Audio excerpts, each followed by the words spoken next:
O tema da noite é um tema que já foi controverso, que já foi polemizado, mas que é curtinho, mas muito importante, bem interessante. Então, o Consolador Prometido. Quando se fala o Consolador, a gente já pensa numa pessoa, né? Então vamos entender o que é o Consolador. O que é consolar, né? Então, consolar, se nós procurarmos no dicionário, é aquele que pode ajudar a outro, é aquele que pode tirar o sofrimento de alguém ou ajudar a combater o sofrimento de alguém. E prometido vem de prometer, é um verbo prometer, é assumir um compromisso no futuro. Todos concordam? A gente só pode prometer algo que irá acontecer. Nós não podemos prometer algo que já aconteceu, que está acontecendo no presente. Então, quando Jesus nos trouxe a promessa de um Consolador, ele assumiu um compromisso, de nos trazer algo ou alguém que pudesse tirar o nosso sofrimento, ou pelo menos amenizá-lo. Então, esse é o conceito do Consolador Prometido.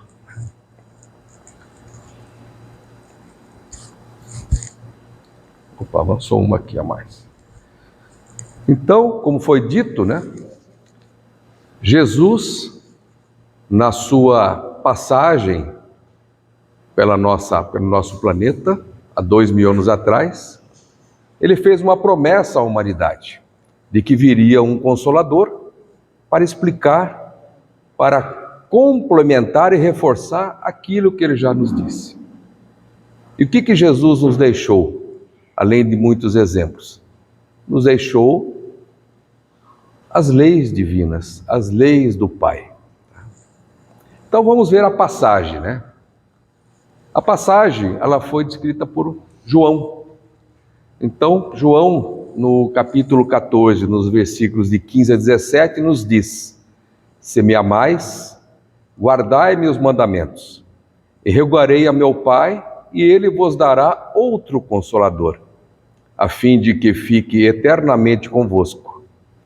O Espírito da verdade, que o mundo não pôde receber, porque não o vê e absolutamente não o conhece. Mas quanto a vós, conhecê-lo-eis, porque ficará convosco e estará em vós. Então vamos entender essa passagem, né?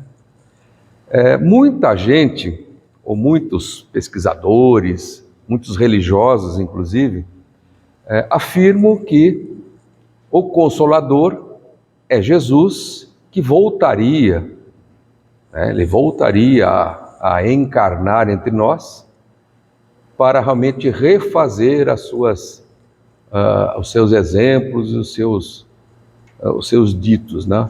Mas não, veja bem que ele fala, né? Eu rogarei ao meu Pai e ele vos dará outro Consolador. Se Jesus então fosse reencarnar novamente, 2 séculos ou 3 séculos depois daquela época, ele falaria, eu voltarei contigo, ou algo parecido. Mas não, ele fala que ele vai rogar ao Pai para que mande então o Consolador, a fim de que fique eternamente convosco. Vamos gravar esse detalhe, para ficar eternamente convosco. Então esse Consolador é um encarnado? O encarnado fica eternamente com a gente? Ou nós só temos uma passagem aqui, uma existência? Então não deve ser um encarnado. Portanto, muitos escritores também falam que Allan Kardec seria o Consolador. Não é. O Consolador não é Allan Kardec, não é Jesus. Jesus sim, ele consolou muito, com seus exemplos, com suas parábolas, com seus ensinamentos. Mas não é isso que ele está dizendo. Tá? Aí ele fala, o Espírito da verdade, que o mundo ainda não pôde receber. Então, o que significa isso? Que Jesus, em sua passagem há 2000 anos atrás, ele não pôde dizer tudo o que era necessário. porque não havia maturidade daquele povo de época. Eles não conseguiriam entender essa verdade que ele está simbolizando aqui. Então, o que acontece? Qual foi a estratégia? Tá? A hora que a humanidade estiver um pouco mais madura, estiver mais preparada, tá? O Espírito da verdade, ou seja, essas verdades virão à tona através do Consolador. Tá? Então, a passagem é mais ou menos assim, ok?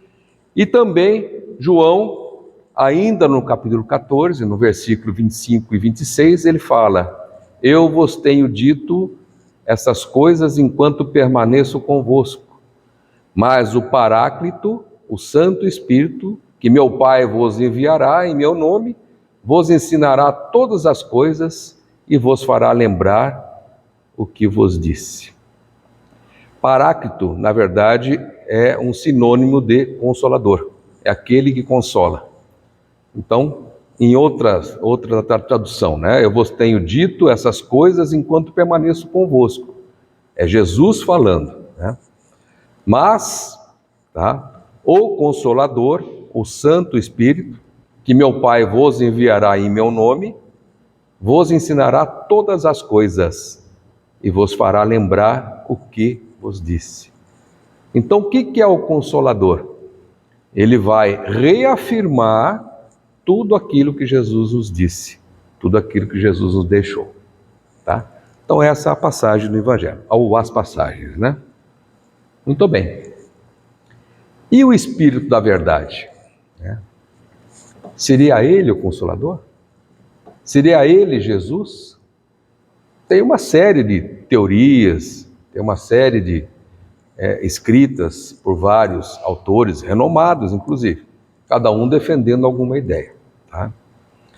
Mas, onde apareceu, né, a primeira vez que apareceu o Espírito da verdade? Na última ceia, quando Jesus estava com seus apóstolos e disse: Jesus promete um Consolador, o Espírito de verdade, que viria mais tarde, quando a humanidade estivesse mais desenvolvida, mais amadurecida, para receber a mensagem. O Consolador ensinaria todas as coisas e faria os homens lembrarem-se de tudo o que Jesus nos deixou.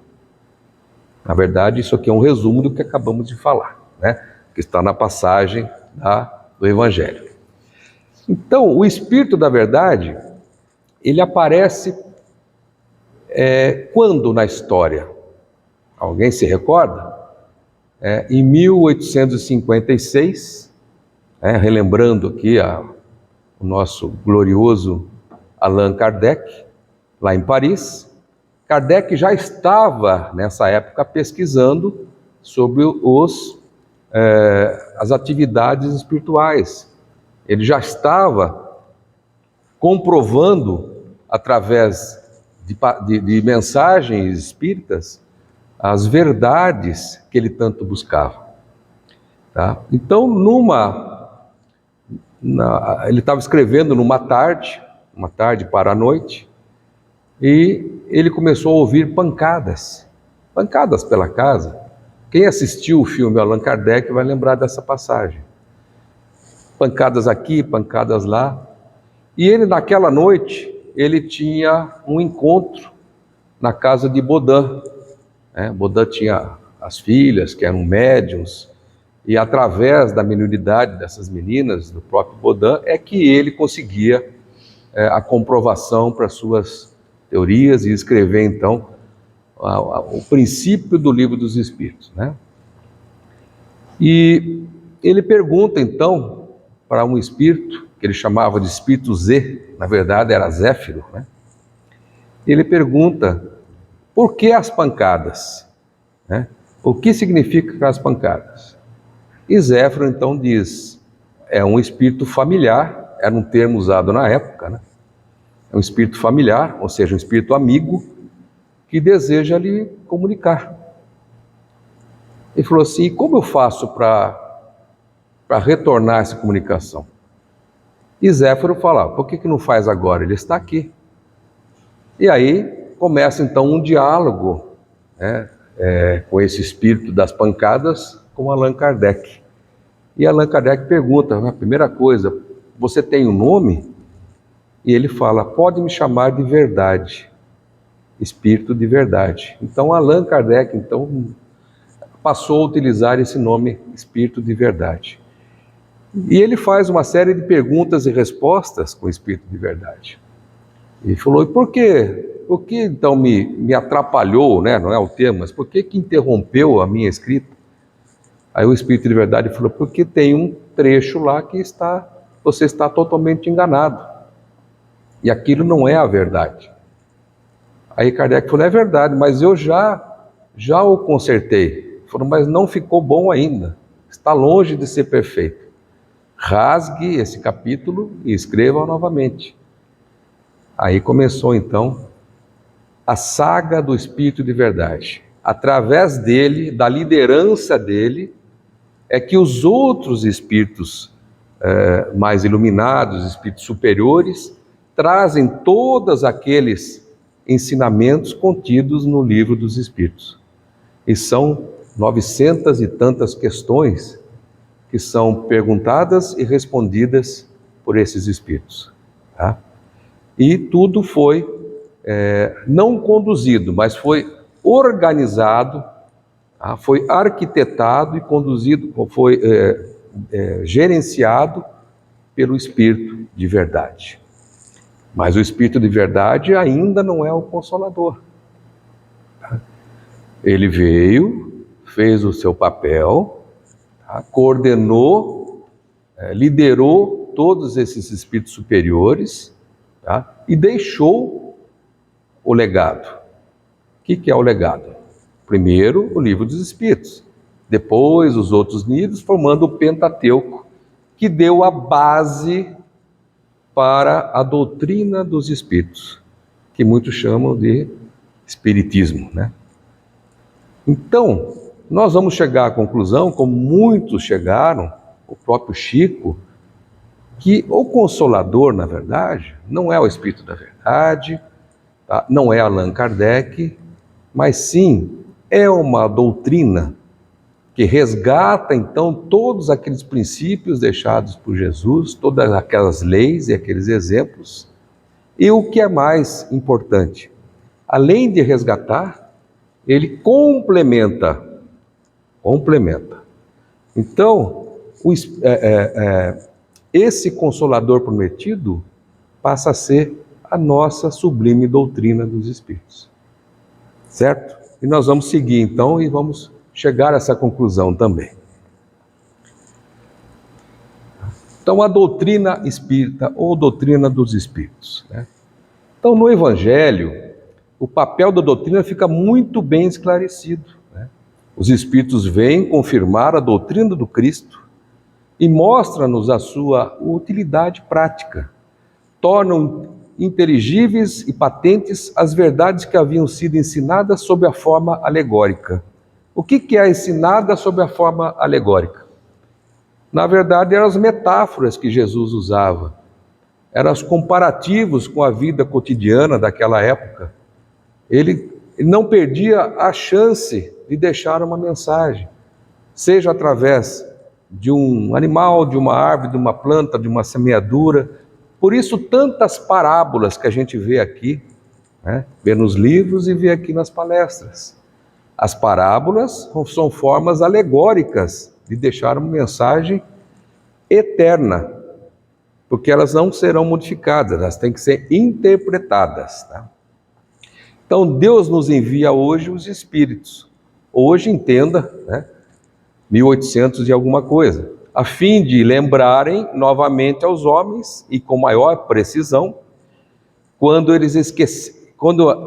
eles a esquecem, para tudo sacrificar ao orgulho e à cobiça. Então vem a doutrina dos Espíritos, e ela não se impõe como uma religião tradicional. Ela não se impõe com dogmas, com obrigações, com ritos, com vestimentas, com imagens. Não. Ela deixa tudo isso completamente livre aos seus adeptos, aos seus frequentadores, aos seus simpatizantes. O que é que ela realmente nos traz? Nos traz a verdade nua e crua. Ela tira aquele véu fantasioso e muitas vezes mal interpretado, né, por dogmas, por tradições ao longo dos séculos, e ela tira esse véu. Então ela traz e ela nos ensina principalmente que o sofrimento que nós passamos, as dores dessa existência, ela tem uma razão de ser, tá? E mais importante, ela traz a eternidade da vida, a continuidade da vida pós-túmulo.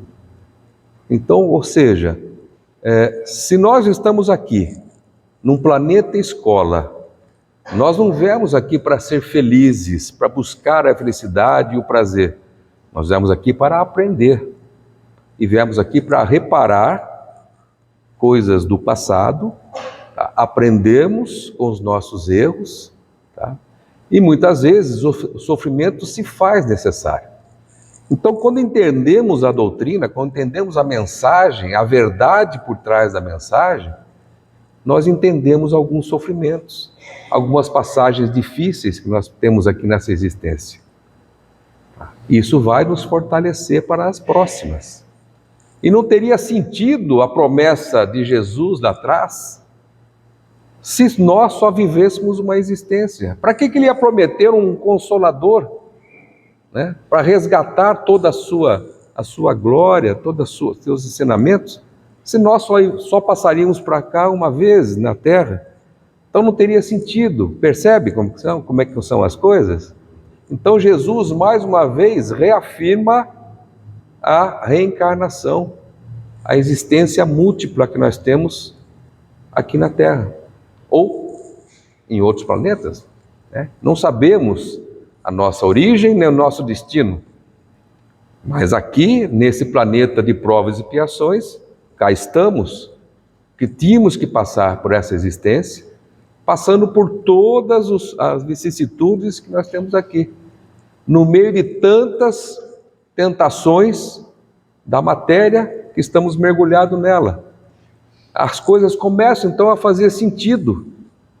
Então o Consolador, que é a doutrina, ela traz isso à tona, e é uma verdade que não pode ser desmistificada. Ninguém até hoje conseguiu provar o contrário. Kardec nos disse, né? Se a ciência provar que os espíritos estão errados, larguem a doutrina, sigam a ciência. Até hoje a ciência não comprovou e nem vai comprovar, que são verdades absolutas. Então precisaram passar 1850 anos, tá, para que a humanidade tivesse condições de receber esse Consolador prometido, tá? E essas verdades que nós trazemos aqui todas as terças, quartas, quintas, sextas, domingos, aliás, todos os dias, certo? Então vamos seguir. Chico e o Consolador. Tá? Falar de Chico é chover no molhado, né? Chico é um espírito altamente iluminado, que veio realmente com uma missão muito bem definida, deixou um legado para nós, e felizes nós, né, que reencarnamos contemporâneos de Chico. Muitos aqui puderam conhecer pessoalmente, e temos acesso a toda a sua obra no nosso idioma, inclusive.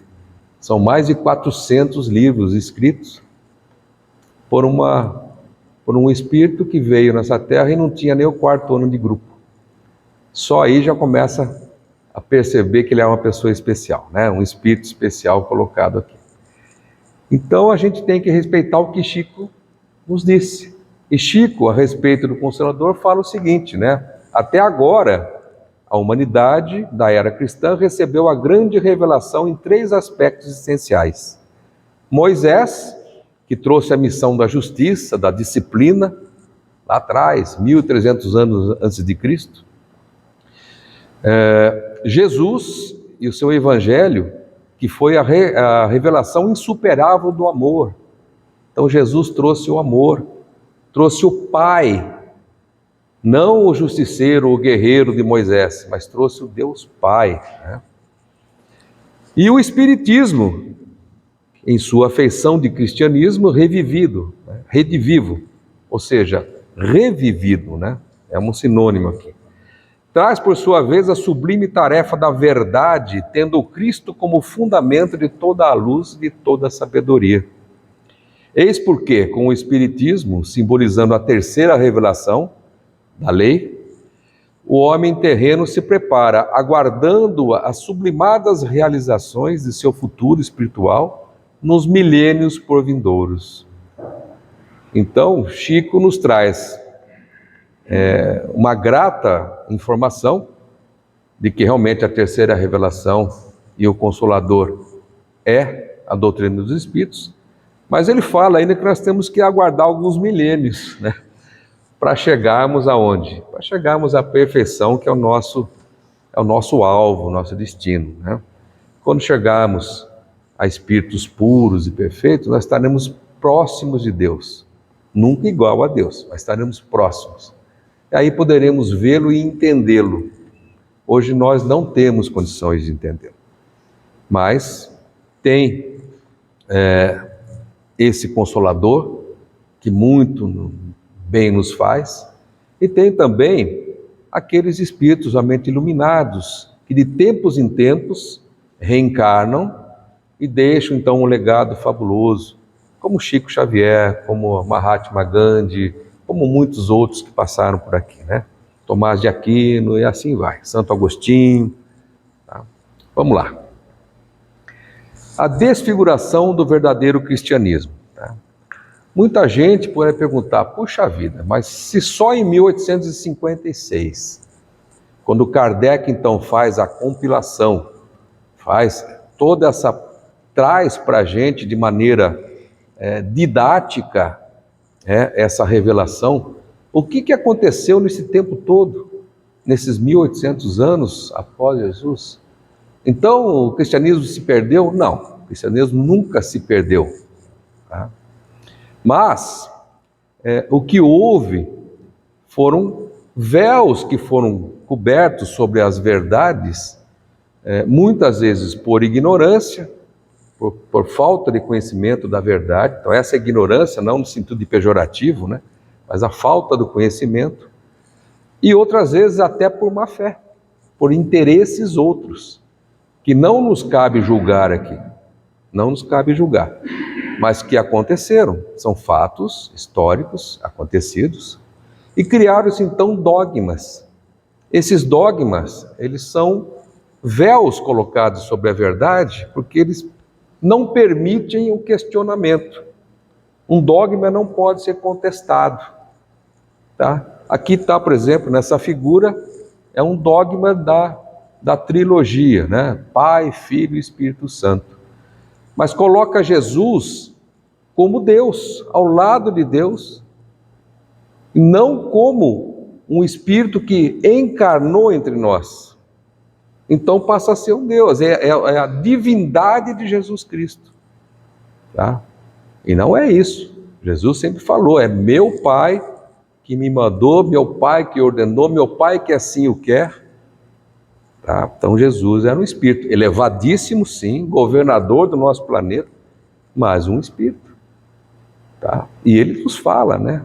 Sois deuses, tudo que eu faço podeis fazer e muito mais. Ou seja, ele é um Espírito como nós. Tá?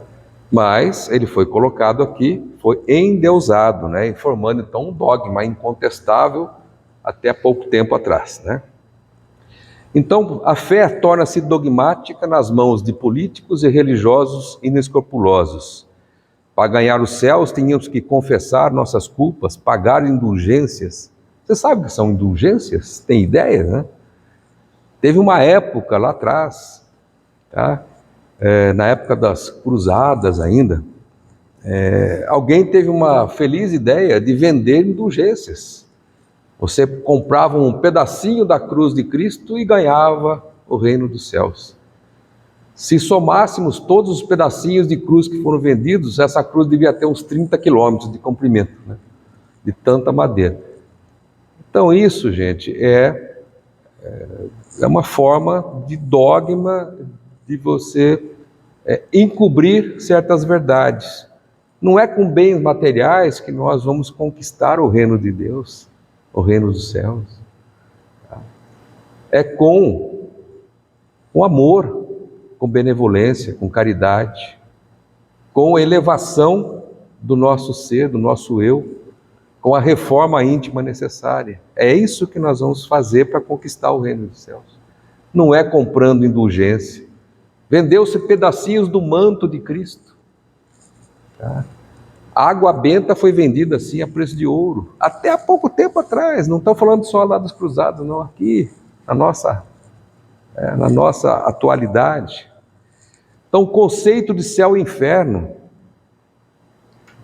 quer dizer, quem falhou não tinha mais direito de se reconciliar, não tinha mais direito ao perdão, direto para o inferno, e lá vai ficar a eternidade.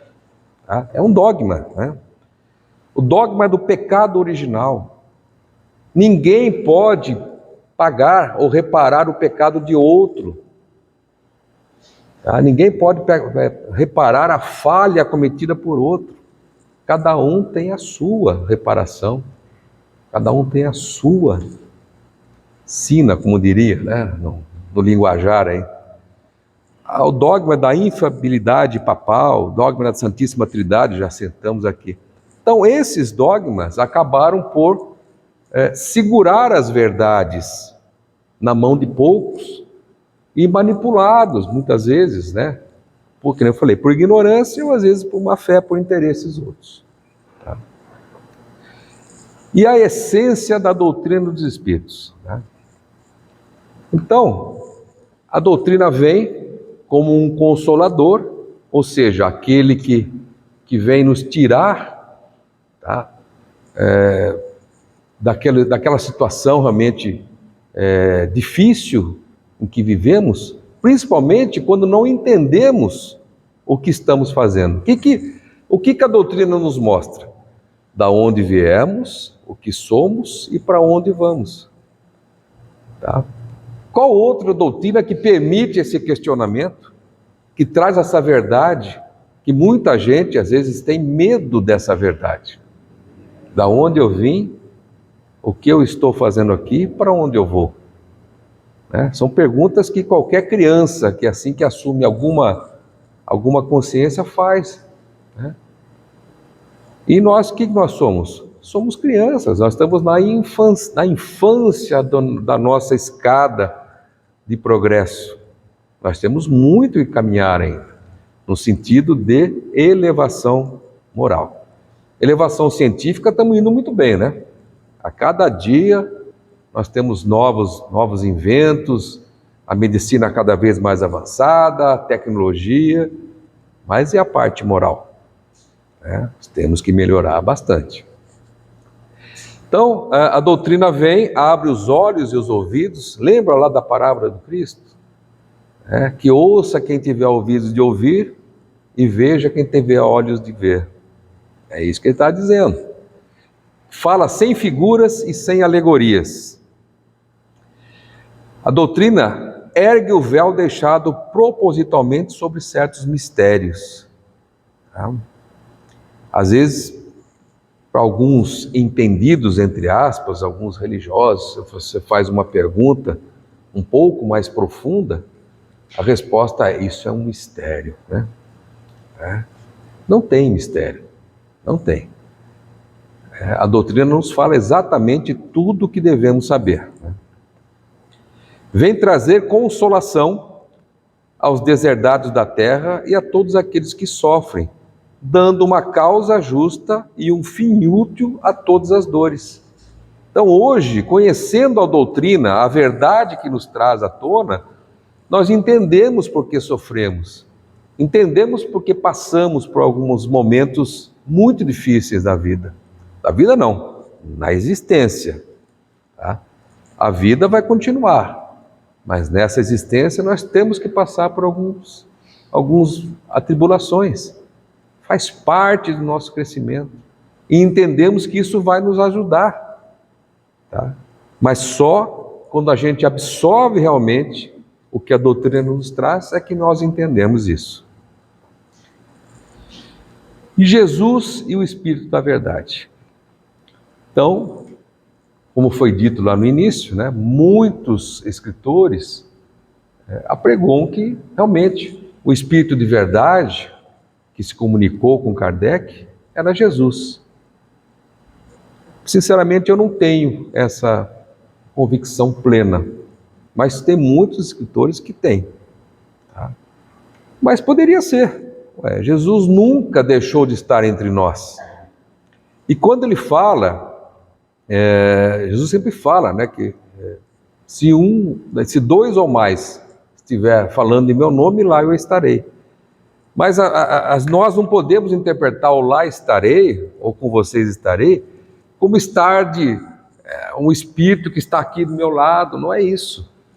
O eu lá estarei é os meus preceitos, os meus ensinamentos, as minhas leis estarão lá. Tá? Sempre que tivermos um pensamento positivo, uma vibração positiva, o que nós estamos fazendo? Estamos exercendo os preceitos de Jesus, os preceitos de Deus, da regra de Deus. Então, é isso que Jesus nos fala, eu estarei desta forma. Tá? Mas não quer dizer que ele não possa ter vindo aí coordenar aquele trabalho fascinante que Kardec assumiu e fez muito bem feito, que era compilar toda essa doutrina naqueles 5 livros, né, iniciais. Então Jesus disse: eu voltarei e vos receberei para mim mesmo, para que onde eu estiver, estejais vós também. Tá? Jesus afirmou que o Espírito de Verdade, a ser enviado, nos guiaria a toda a verdade, pois não falaria por si mesmo, mas diria tudo o que tivesse ouvido. Então essa passagem do João, ela diz o seguinte, né? O Espírito de Verdade, ele não vai falar por ele mesmo, ele vai resgatar aquilo que já tinha sido dito. Por quem? Por Jesus, por outros espíritos evoluídos que aqui tiveram. Essas mensagens todas foram resgatadas numa época que poderiam ser feitas, né? A época do Iluminismo, onde deixamos a Era das Trevas e passou-se então a questionar, passou-se a ousar, passou-se a abrir a mente, né? O Iluminismo tem um movimento forte na França, por isso que lá é que surgiu a doutrina. Não como doutrina que é hoje, mas surgiu o movimento, né? Essa compilação de informações trazida pelos espíritos. Então não teve uma pessoa, não foi um encarnado ou foi um único espírito. Foram todos os espíritos benevolentes e mais evoluídos que trouxeram as mensagens, as verdades para nós, né? Tá? E quando, porém, vier o Consolador, que eu vos enviarei da parte de meu Pai, o Espírito de Verdade, que dele procede, esse dará testemunho de mim. O que é dar testemunho de mim? Se não repetir tudo aquilo que Jesus nos trouxe, reforçar, complementar todo o seu trabalho. Então, por essa passagem, o Espírito de Verdade é um e o Consolador é outro. Mas o que é esse Consolador? Parece ser, de fato, o ensino evangélico do Mestre do Mundo, pois ele mesmo disse que o Consolador vos fará lembrar tudo quanto ele tinha dito. Por isso que o Consolador não é um único Espírito, não é Allan Kardec, não é um profeta, ele é a doutrina e ela é eterna. Quando ele fala que estará na eternidade conosco, porque a doutrina vai permanecer. Tá? Existe até eu não diria uma profecia, mas Chico disse, né, que vai chegar um tempo, que não está muito longe, em que a doutrina dos Espíritos vai prevalecer em todas as outras doutrinas. Não é que ela vai acampar as outras, ela vai caminhar junto com as outras doutrinas, né? Porque vai chegar um momento que o homem vai entender essas verdades e elas serão irrefutáveis. Então, independente da religião que cada um tiver, ele vai estar com as verdades aqui trazidas pela doutrina dos Espíritos, tá? Coligada com a sua fé. Isso dito por nada mais nada menos que Chico Xavier. Muito bem. O consolo que a doutrina dos Espíritos oferece. Aqui já um resumo de tudo que foi falado, né? Se consolar é levar um pouquinho de cuidado para quem sofre, tá? A doutrina faz isso? Faz, né? Faz muito facilmente, inclusive. Então a doutrina vem abrir os olhos e os ouvidos, porque fala sem figuras e sem alegorias. Vem trazer consolação aos deserdados da terra e a todos aqueles que sofrem, dando uma causa justa e um fim útil às dores. Debruçando-nos sobre o princípio da reencarnação, encontraremos explicações para todos os nossos sofrimentos. Tá? Quando entendemos que a vida não termina no túmulo, que a vida continua, então os sofrimentos passam a ser mais facilmente entendidos, como lições, como aprendizado. Tá?